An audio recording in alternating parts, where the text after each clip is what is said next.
Kenichi is a solitary, middle-aged office worker trapped in the monotony of a dead-end desk job. On a seemingly ordinary workday, he overdoes it on his go-to-energy drink, leading to his collapse and loss of consciousness. This alarming health incident becomes the wake-up call he desperately needed to make a drastic change. He decides to quit his job and leave his old life behind, relocating to the countryside to embrace a dull, simple existence as a farmer, settling in an unattractive cabin. One quiet afternoon, as he's in the middle of preparing lunch, something completely unexpected occurs. He's abruptly transported to an expansive, unfamiliar forest, feeling bewildered and uneasy. Kenichi scans his surroundings, his heart racing when his eyes fall upon the skeleton of an ancient knight, its armor pierced by a sword still lodged in its chest. Overwhelmed and alarmed, Kenichi glances around, trying to process his predicament and wondering how he's ever going to get out of this bizarre situation. Then, remembering an anime he once watched where the protagonist used a status bar in a similar scenario, he decides to try the same thing. To his amazement, a glowing status screen appears, displaying all his current stats. This is the moment Kenichi realizes he's in another world. Kenichi quickly adapts to the system, learning how it works. He discovers it allows him to store and retrieve items effortlessly, a feature he finds incredibly useful. Moments later, hunger strikes. The system offers him the option to buy food and water, but it comes at a price he can't afford since he's broke. Frustrated, he wonders what to do next. Kenichi soon stumbles upon the system's trading feature, allowing him to exchange valuable items for supplies. However, he quickly realizes there's nothing in his immediate surroundings to offer for trade. His gaze shifts back to the knight's skeleton, and his eyes lock onto the sword lodged in its chest. With no other options, he decides to use the sword for a trade. The system accepts the weapon, granting him 2 cartons of milk and some bread in return. After satisfying his hunger, Kenichi uses the leftover trade points to buy a shovel. With it, he carefully buries the knight's remains, offering a prayer of gratitude for the meal and the sword that helped him survive. Next, he buys a bike and begins exploring the area, knowing he needs to find a settlement and earn money quickly. Kenichi spends the rest of the day gathering items and trades them in for food and utensils. As night falls, he prepares a curry meal, ready to finally enjoy it, when a pack of black forest foxes starts creeping toward him. Fear grips him as he scrambles for a solution. Searching through his system, the only thing he can find is a box of fireworks. He throws them at the foxes, but they don't work. Panicking, he keeps looking until he discovers a slingshot with unlimited ammo. He fires a few shots, successfully scaring off the foxes. Relieved but shaken, Kenichi jumps on his bike and gets the hell out of there as fast as he can. The next morning, Kenichi finds himself at the edge of the forest, mentally preparing to face whatever challenges this strange new world has in store. Determined to find a way out, he resumes exploring the area. Using his system, he decides to purchase a stepladder and a pair of binoculars. Climbing up with the ladder, he scans the horizon through the binoculars and spots the walls of a city in the distance. This sight fills him with a glimmer of hope, as he believes reaching the city might provide him with an opportunity to earn money and start figuring things out. With newfound determination, Kenichi pushes his way through the dense weeds, moving as quickly as he can toward the city. Along the way, Kenichi reaches a crossroad and narrowly avoids being hit by a speeding carriage. The carriage stops in front of him, belonging to a young, blonde-haired merchant named Fayu, who feels bad about the near accident. Noticing the heavy rain,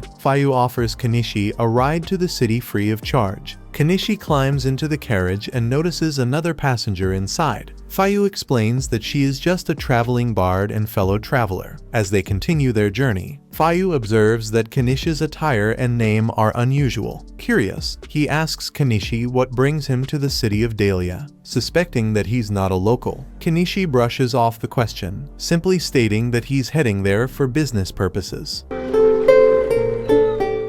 Before long, they reach the city gates. Kenichi lends Fayu a hand unloading boxes from the carriage, and in return, Fayu hands him a small pouch as payment for the ride. Curious, Kenichi opens the pouch and discovers it's filled with pepper. His expression turns serious as Fayu cautions him about openly carrying spices. Fayu explains that the Spice Syndicate holds a strict monopoly over spices, making it risky to possess them without proper connections. Despite the warning, Fayu offers to buy the pepper from Kenichi, but Kenichi insists on gifting it to him. Fayu, however, refuses, stating that as a merchant, he's happy to get things cheaply but won't take anything for free. After handing Kenichi 3 silver pieces in exchange for the pepper, Fayu climbs back onto his carriage and continues on his way. Kenichi looks at the silver coins in disbelief. Realizing how much they're worth in yen, he's shocked by their value and feels a newfound sense of fortune. With money in hand, his next priority is finding a place to sleep. He heads to an inn, where he meets the attendant, a woman named Azalea. She greets him and guides him to the service counter, explaining the available rooms and payment methods. After paying for a room, Azalea asks Kenichi to write his name in the guest register. It's at this moment that he realizes he doesn't know how to read or write in this world's language. Feeling embarrassed, Kenichi explains his predicament to Azalea. She listens carefully before offering a word of caution, pointing out that the Merchants Guild will never accept him as a registered merchant if he struggles with fundamental skills like reading and writing. Kenichi quickly clarifies that he's fully capable of reading, writing, and even performing mathematical calculations, but he admits he cannot do so in this nation's writing system. To verify his claim, Azalea decides to test him with a math question.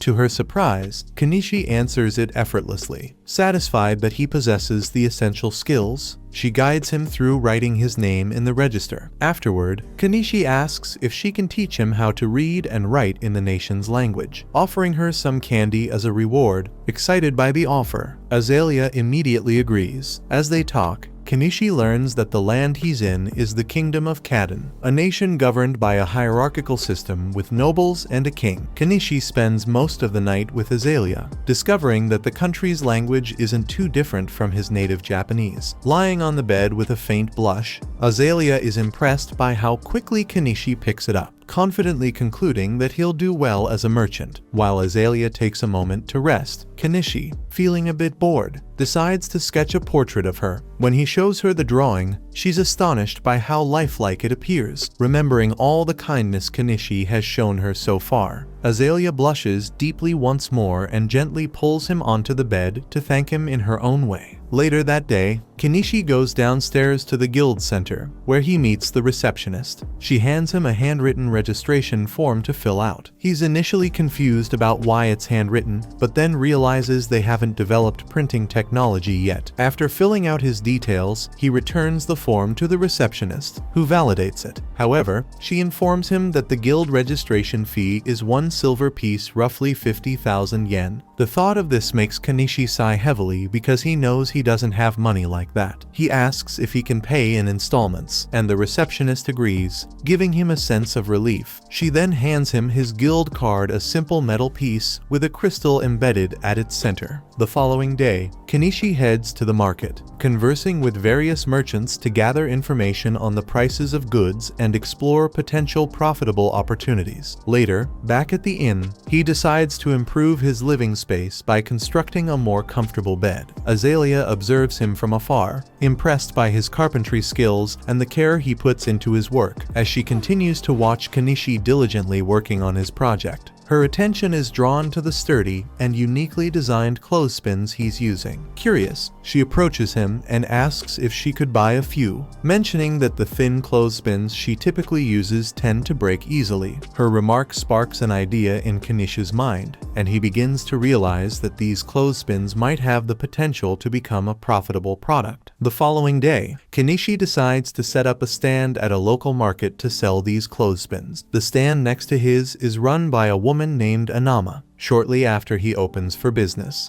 Anama comes over to buy a few clothespins from him. Kenichi seems surprised by her interest, but Anama casually tells him there's no rule against stand neighbors buying from each other. With this interaction, they exchange introductions and strike up an acquaintance. Kanish's clothespin business quickly turns into a massive success. On his very first day, he attracts a constant flow of customers. Much to his excitement, Anama shares in his joy, thanking him for the boost in foot traffic, as the crowd drawn to his stand has also brought more customers her way. Later, Kanishi takes some time to review his earnings. To his amazement, he discovers he's made a profit equivalent to over 15,000 yen in just one day, a considerable sum by the local standards. This achievement solidifies his belief that selling clothespins alone could provide him with a steady and sustainable livelihood. Just as he finishes his calculations, another customer approaches his stand, a tall blonde man with a sword on his hip, giving off the impression of someone important. The man browses the stand and eventually asks if Kanishi has any knives suitable for battle. Kanishi shows him a finely crafted blade, which the man inspects closely. Though it's a pristine weapon,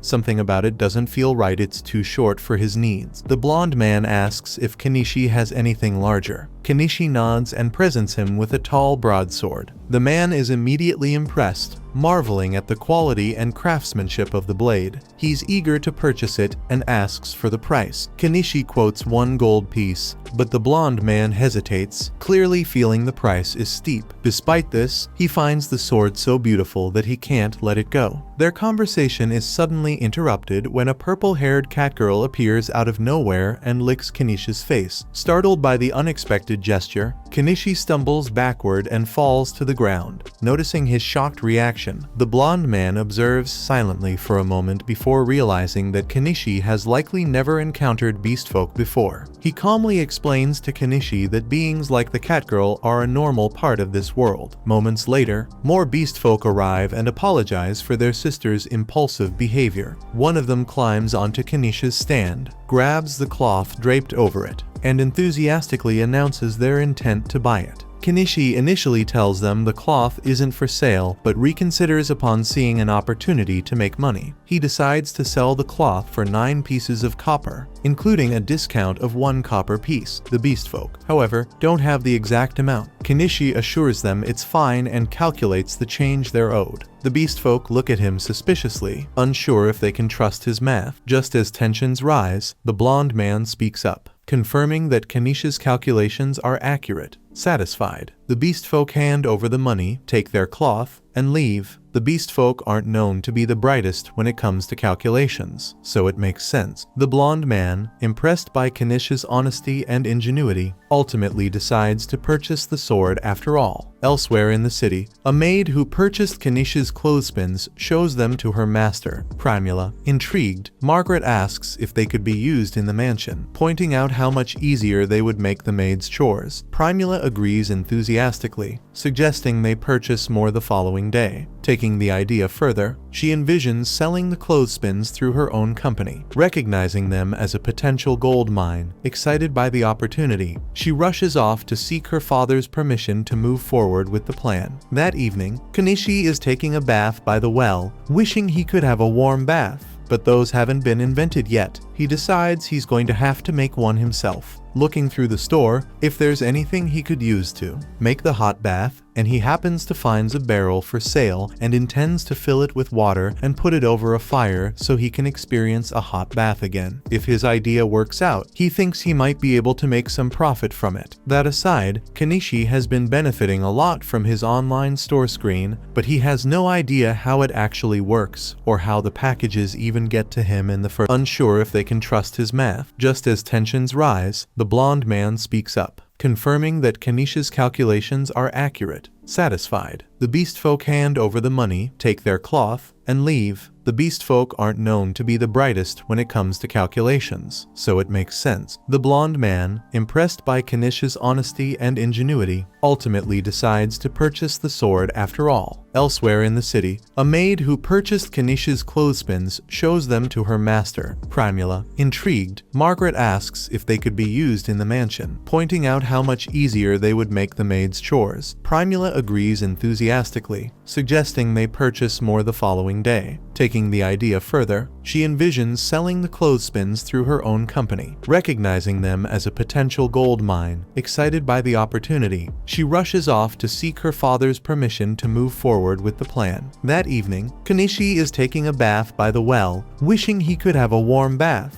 but those haven't been invented yet. He decides he's going to have to make one himself. Looking through the store if there's anything he could use to make the hot bath, and he happens to find a barrel for sale and intends to fill it with water and put it over a fire so he can experience a hot bath again. If his idea works out, he thinks he might be able to make some profit from it. That aside, Kenichi has been benefiting a lot from his online store screen, but he has no idea how it actually works or how the packages even get to him in the first place. Honestly, it feels almost too good to be true, and Kenichi can't shake the worry that it might eventually demand his soul as payment. While his success with the clothespins has been encouraging, he finds himself pondering what new product he could develop to achieve similar results. However, no fresh ideas come to him. Frustrated, he gazes at the ceiling, his thoughts drifting to the bigger questions. For now, there's no point in dwelling on it, so Kenichi decides to call it a night and get some sleep. Meanwhile, deep within the forest, a young girl named Anemone is on the run.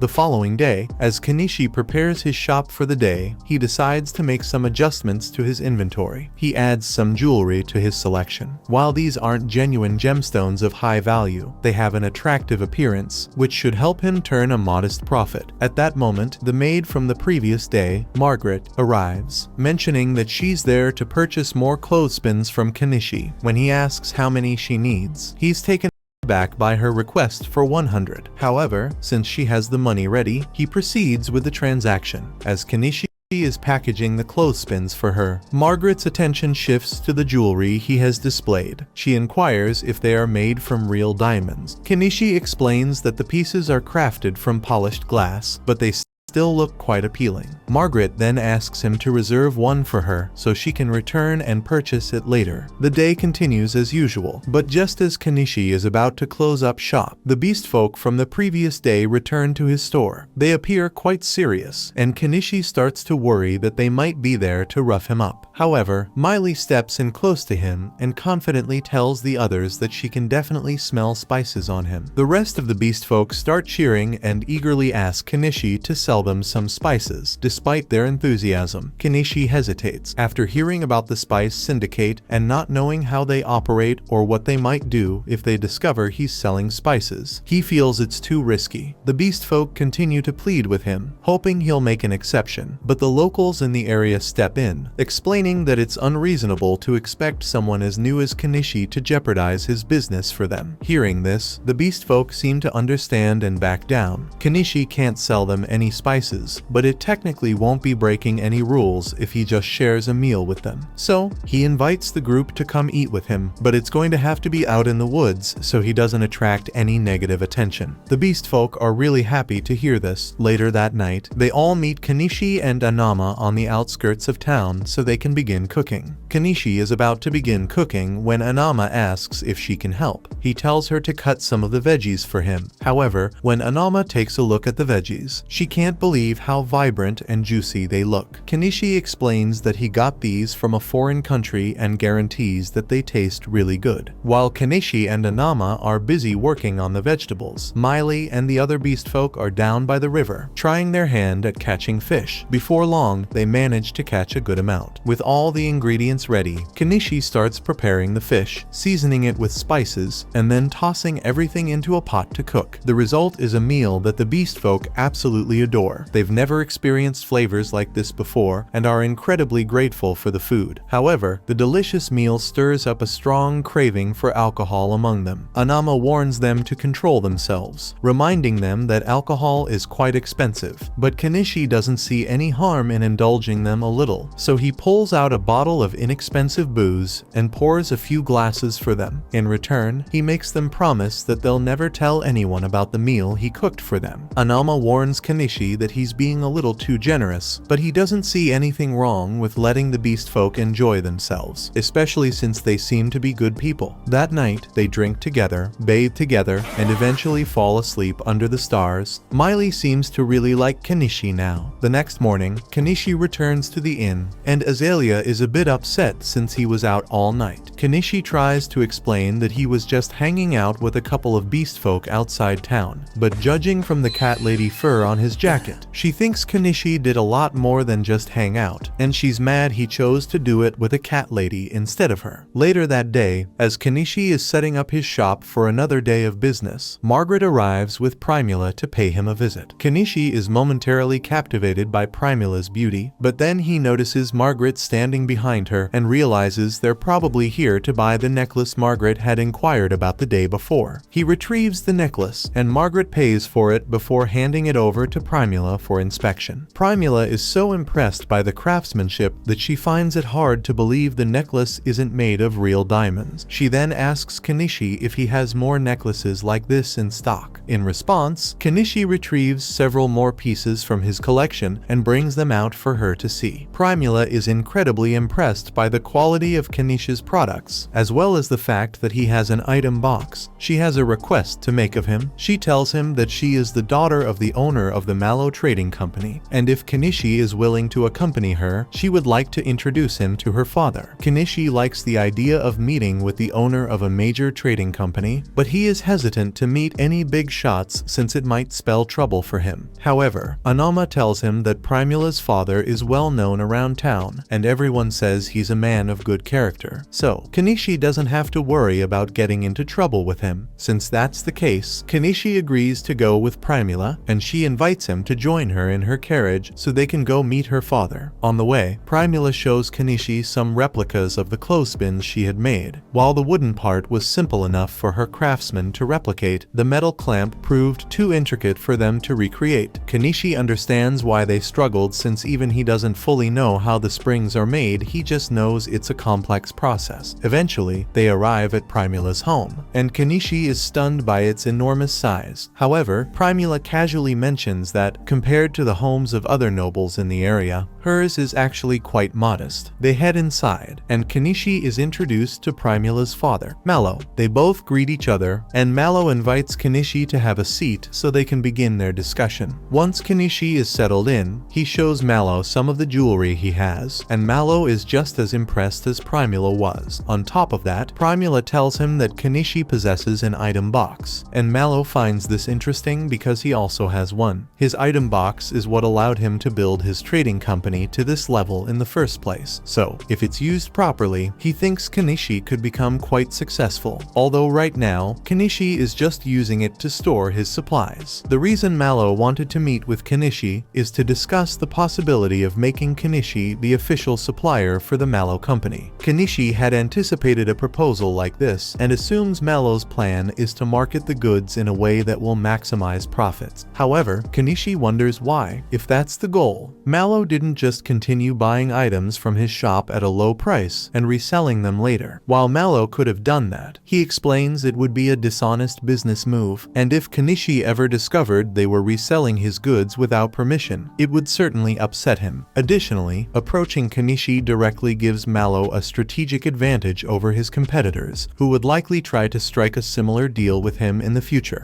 With that being said, Mallow would like to begin their partnership negotiations and offers to pay Kenichi 50% of the retail price for his goods. Kenichi could push for a better deal, but he's honestly okay with this since he's already making a ridiculous amount of profit from his online store. So, he accepts Mallow's offer and the two shake hands on it. He officially signs the supply contract, and the first few items he supplies Mallow with earn him over 1 million yen worth of coins. However, when Primula sees all the beautiful jewels Kenichi has in stock, she falls in love with them and asks her father if she can just buy these ones from Kenichi for herself. Mallow sees no problem with that, so Primula offers to pay him 10 gold coins for them, which is equivalent to 2 million yen. For the the first time since he got here, Kenichi has an 8-figure bank balance. Since things are going so well for him, Kenichi decides it's time to start setting up his peaceful life and purchases a house from his store. The following day, he leaves the city walls and ventures into the forest to find a suitable spot for his new home. Before heading out, he mentioned his plan to Azalea,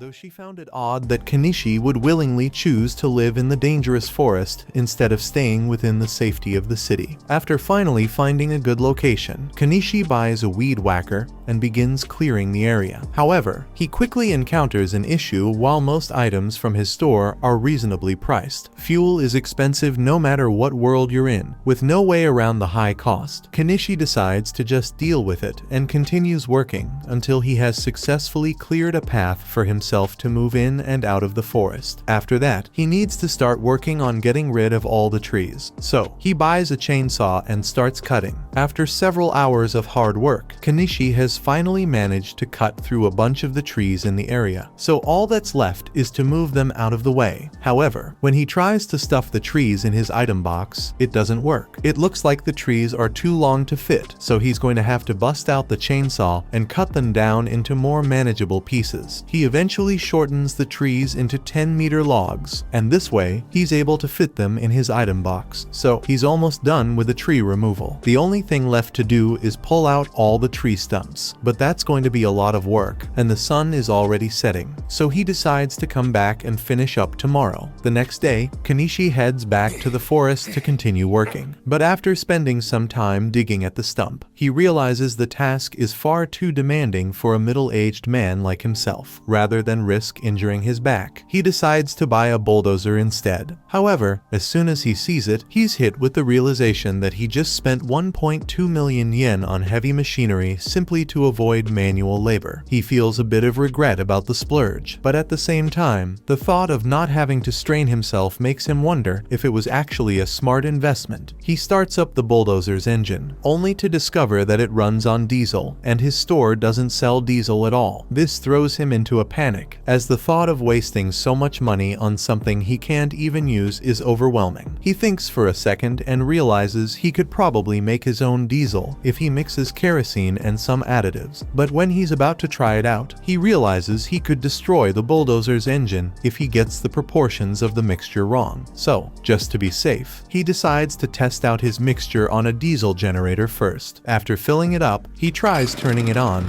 and it seems to work fine, so he knows his homemade diesel will work with the bulldozer. He intends to return tomorrow to finish the job. In the meantime, he needs to do something about all the bugs out here. So, the next day, he decides to head to a local magic shop to buy some bug-repellent magic stones. As Kenichi steps into the shop, the wizard who owns it greets him and asks where he's from. Noting that he hasn't seen him around before, Kenichi explains that he's a foreigner who recently opened a shop in town and has come by to purchase some bug-repellent stones. The wizard informs him that the stones cost 3 silver coins, which is quite pricey. Hoping to negotiate, Kenichi offers the wizard 2 oranges in exchange for lowering the price. Since the wizard has never seen oranges before, he assumes they must be a rare and exotic fruit and agrees to give Kenichi a discount because of the trade. Later that day, Kenichi has a conversation with Inama, who mentions that the wizard is incredibly knowledgeable and someone worth having as a friend, essentially the complete opposite of the wanted criminal Shaga, whose posters are displayed all over town. As the leader of a notorious bandit group, Shaga has a substantial bounty on his head. That very night, he orchestrates a raid on a carriage transporting slaves, leaving everyone wondering what he plans to do with them. The following day, Kenichi returns to the forest, eager to finally put his bulldozer to use. Any regrets about the purchase vanish as he realizes how much easier it's making his work, and it's surprisingly fun to operate. With this, nothing stands in the way of his dream of living a peaceful life in the woods.